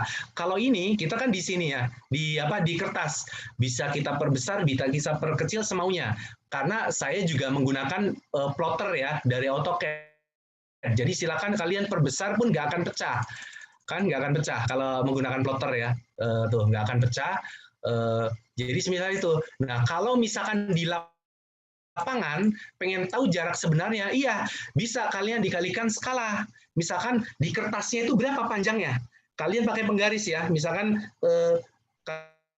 kalian pakai penggaris, kemudian ini ada di gambar. Kemudian dikalikan skalanya, karena supaya sebenarnya itu berapa. Nah, sementara di sini, notasi lambang maupun unit-unit dimensi sudah diberikan dengan jelas. Meskipun ada yang di situ tidak jelas. Semisal tadi, tinggi balok, tinggi kedalaman pondasi batu kali untuk yang bagian slope, untuk yang bagian dasar. Tadi nggak nah ini tidak 55, yang pasti kurang dari 55 kan. Tapi bagi kalian yang menggunakan asumsi 15, ini mesti pas kalau menggunakan 15. Nah, tapi kalau misalkan ya udah mudahnya 55 saja ya nggak masalah. Apalagi kita kan kesulitan di sini, kesulitan menggunakan kecuali file yang kalian dapatkan AutoCAD. Ya udah mudah, langsung tinggi ini, langsung ke bawah.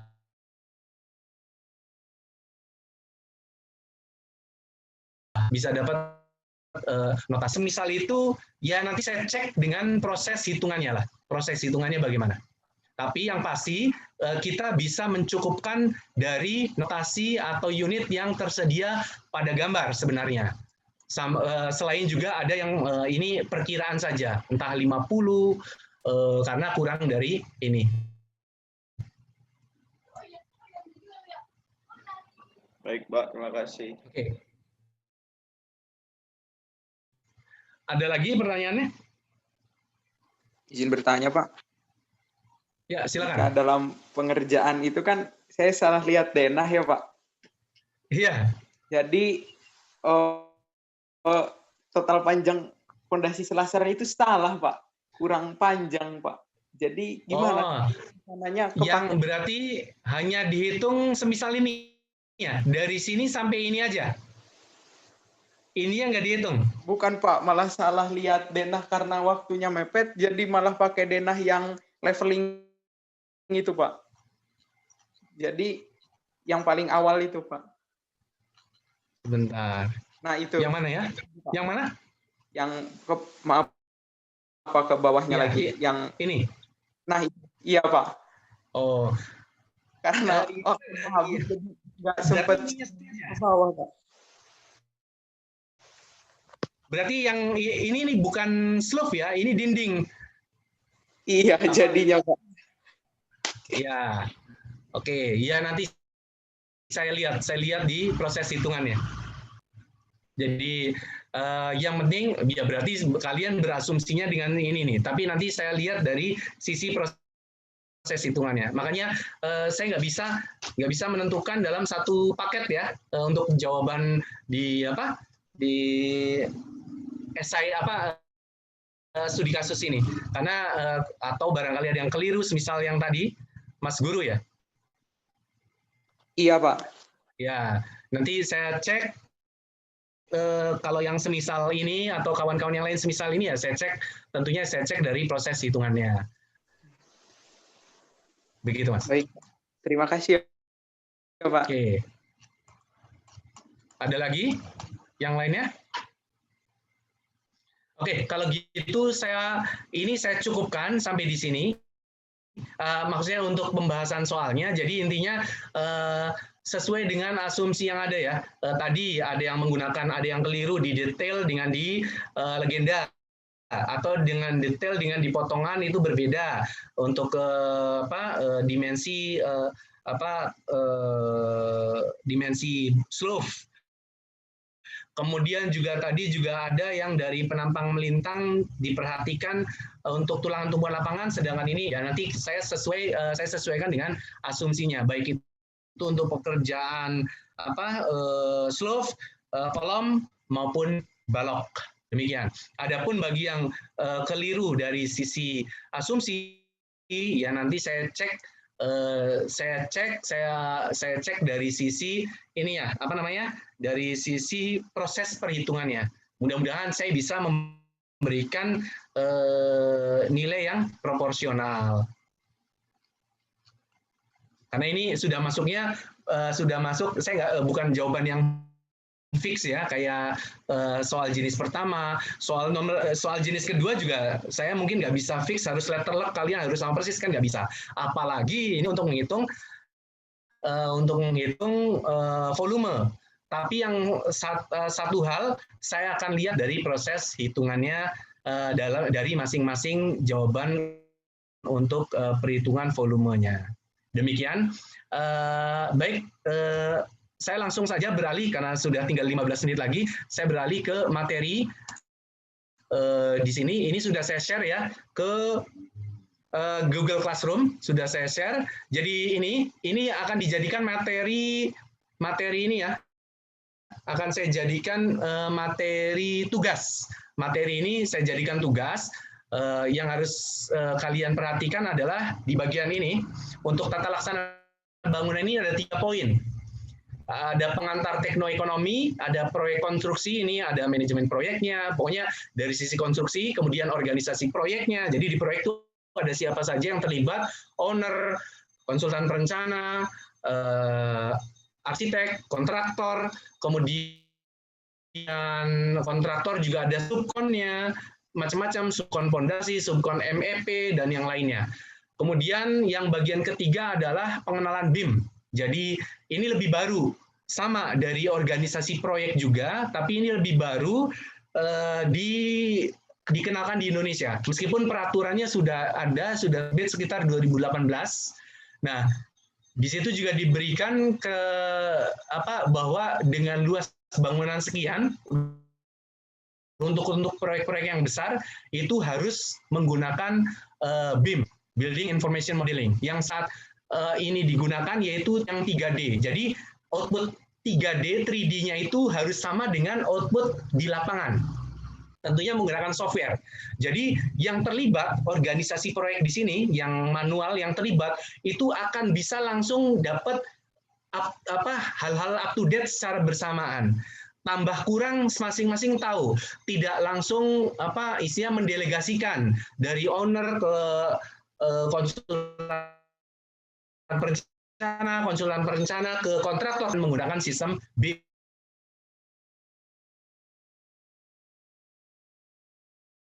Ini ya kan BIM ya, dengan luasan sekian, saya lupa di sana ada ketentuannya. Nah, nanti untuk tugasnya kalian buat tulisan tugas kelompok. Saya kelompoknya dibagi 3, nanti absen 1 sampai 9, kemudian yang kedua ya nanti akan ada rinciannya. Menggunakan silakan buat tulisan semisal ini.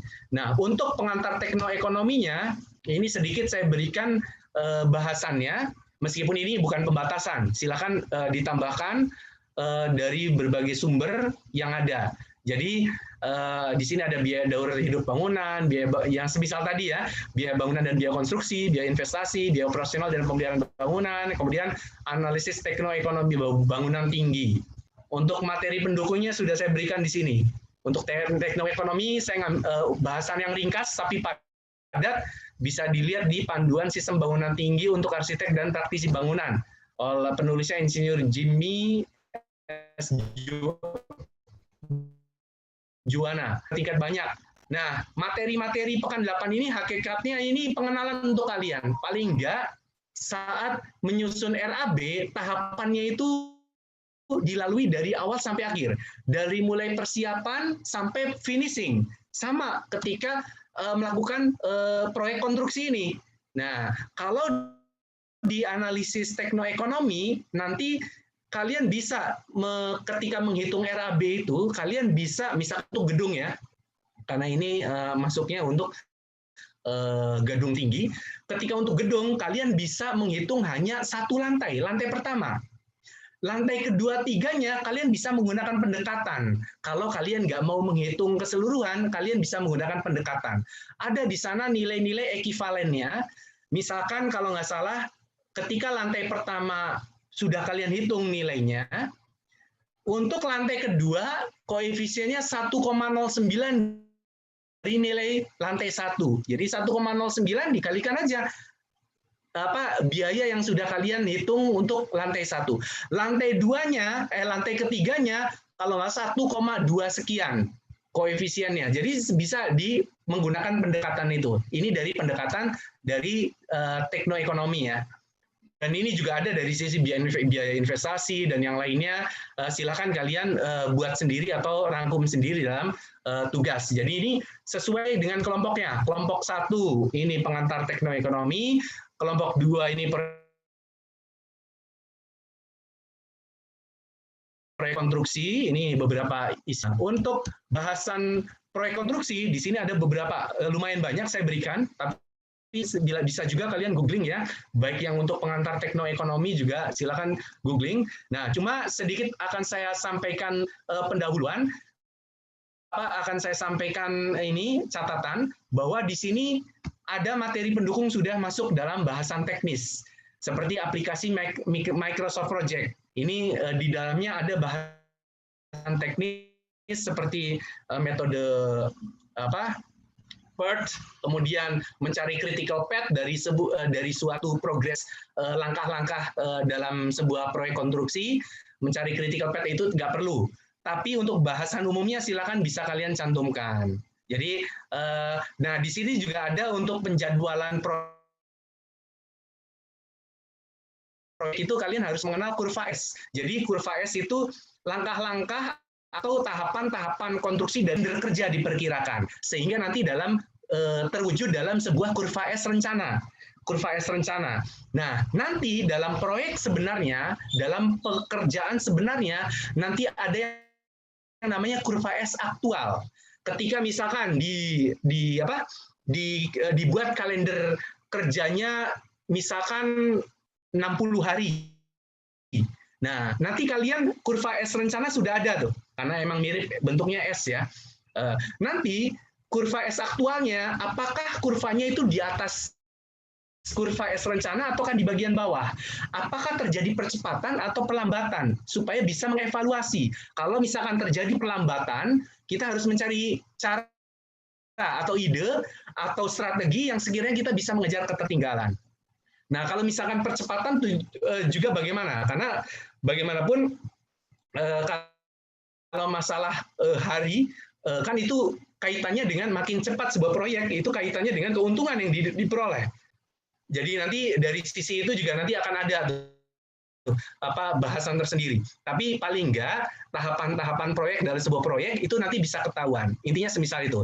Nah, buku yang paling komprehensif menurut saya ada untuk yang dari sisi seluk-beluk proyek konstruksi, termasuk juga organisasi proyeknya. Ini buku referensi untuk kontraktor bangunan gedung dan sipil oleh PT Pembangunan Perumahan Persero, terbuka. Ini silakan kalian bisa download di sini. Nah, untuk bahasan BIM, Building Information Modeling, nanti akan di sini ada pengenalan dasar BIM untuk civil engineer ya, meskipun pengenalan. Jadi ini apa sih BIM sebenarnya?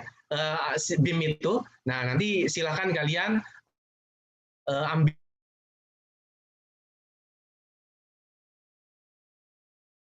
dari referensi-referensi ada atau referensi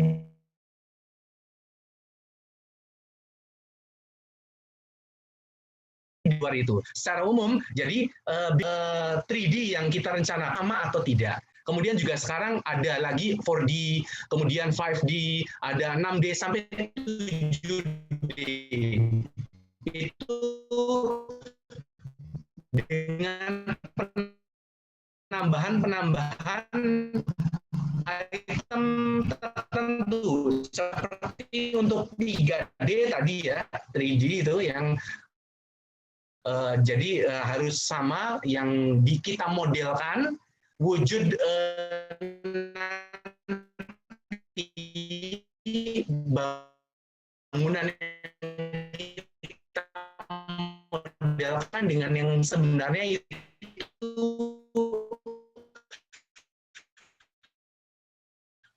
sama atau tidak, harus sama ya. Kemudian ada jadi stakeholder yang kurang, ada instruksi apa, sudah tahu semua itu sumber, karena menggunakan software di situ. Kemudian di sini ada implementasi BIM, bidang cipta karya. Ini kaitannya sengaja saya pilihkan bidang cipta karya, karena kita menghitung RAB-nya pun RAB bidang cipta karya, yaitu rumah dan gedung. Nanti di sini disinggung bukan dari sisi bahasan jalan maupun sumber daya air. Kemudian di sini juga ada BIM, penggunaan BIM pada penggunaan proyek infrastruktur, dan yang terakhir video interaktif BIM. Ini juga saya ambil sumbernya dari Kementerian PUPR. Nanti untuk mudahnya silakan lihat di video-video awal saja. Ini lebih bahasan yang mudahnya. Yang tujuannya dari pembahasan hari ini paling nggak kalian mengenal gitu tahapan-tahapan proses dari proyek konstruksi dari awal sampai akhir. Karena apa? Karena saat kita menghitung RAB pun, kita menghitung dari awal sampai akhir. Kita berkebalikan dengan insinyur atau dari engineer, itu berkebalikan. Kalau engineer menghitung dari atas dulu. Dari atas sampai ke bawah, sampai ke pondasi. Setelah dimensi-dimensi balok, kolomnya sudah dapat, dihitung beratnya, baru menghitung pondasi. Tapi kalau pelaksana konstruksi, termasuk yang menghitung RAB pun, dihitung dari awal sampai akhir. Dari mulai persiapan sampai ke tahap finishing. Jadi semisal itu. Cuman bedanya nanti kalian penilai dengan yang estimator, bedanya kalau mereka menyusun proyek yang belum ada. Yang namanya juga proyek ya, dari awal sampai akhir, dari memiliki awal dan akhir kan, dari ada sampai wujudnya ada, dari belum ada sampai wujudnya. Nah kalau kalian kan biasanya wujudnya ada nih, tapi kalian membuat semacam back analysis. Back analysis, gambarnya sudah ada atau bangunannya sudah ada, kemudian kalian hitung untuk mendapatkan nilai bangunan tersebut. Jadi benang merahnya di situ, saya rasa. Baik, sebelum saya tutup, ada pertanyaan. Saya sembari untuk ngisi untuk mengisi portal. Silakan barangkali ada yang bertanya. Nanti saya share ini ya. Saya share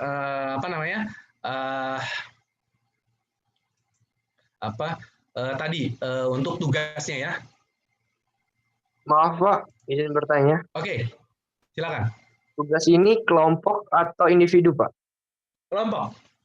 Ya, kemarin kelompoknya Pak.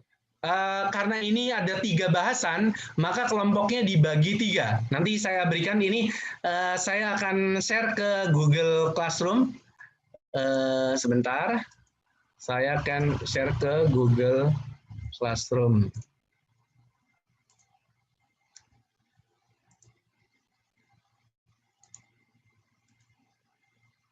Nah, ini udah saya share ya di Google Classroom detail untuk tugasnya. Silakan bisa dibaca. Jadi karena dibagi 3, jadi untuk kelompok pertama yang kaitannya dengan pengantar tekno ekonomi bangunan itu absen 1 sampai 9. Untuk kelompok kedua yaitu untuk proyek konstruksi terkait dengan manajemen proyek, organisasi proyek, penjagaan proyek, dan yang lainnya itu dari absen 10 sampai 18. Untuk kelompok 3 terkait dengan BIM itu dari absen 19 sampai akhir.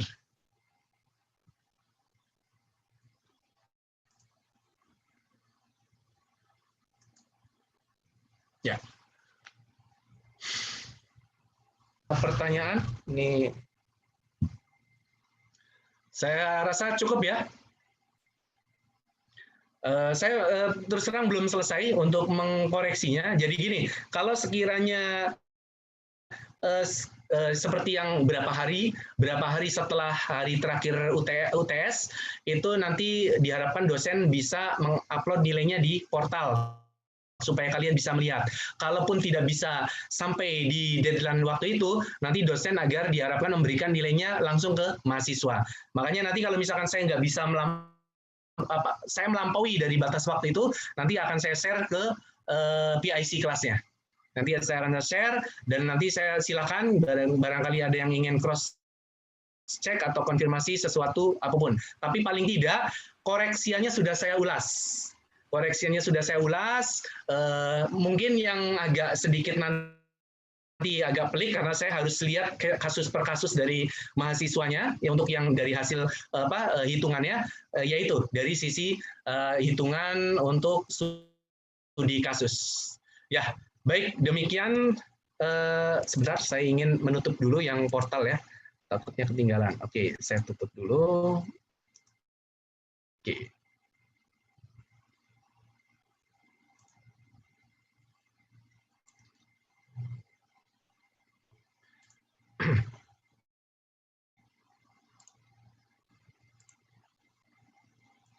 Mana?